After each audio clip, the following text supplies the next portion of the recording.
In today's wrap-up, the PM has stated that the government is being urged to declare a second lockdown.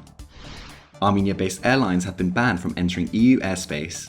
And the Asian Development Bank has provided a $20 million capital loan to Armenia's electrical networks.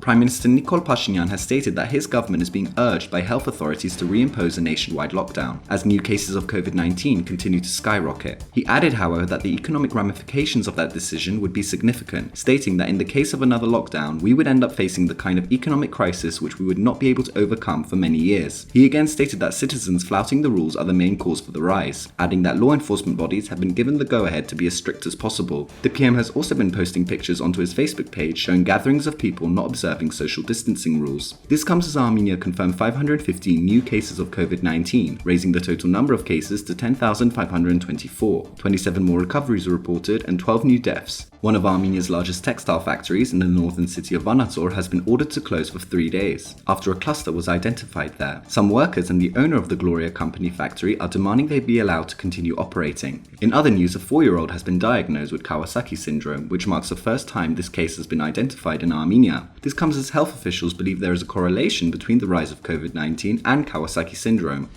Airlines that are certified in Armenia will now be banned from flying to the European Union. 6 Armenian carriers were added to the EU air safety list as they did not meet international safety standards. The EU Commissioner for Transport, Adina Valian, did state, however, that the EU is ready to cooperate and invest in Armenia in order to improve safety standards. According to the EU Flight Safety Committee, insufficient control of aviation safety by the Civil Aviation Committee, as well as incomplete certification by the Aviation Committee for many years, were the reasons for the decision. Currently, a total of 96 airlines are included on the list. The Asian Development Bank has provided a $20 million capital loan to Armenia's electrical networks, the electricity distribution monopoly in Armenia. According to the agreement, the loan is set to secure Armenia's supplies of energy in the midst of the global pandemic. The ADB provided a loan worth $80 million in 2017 to Armenia's electrical network to improve distribution and efficiency. This comes as Armenia struggles with the economic impact of the pandemic, with worries raised about its ability to provide uninterrupted energy supplies to consumers.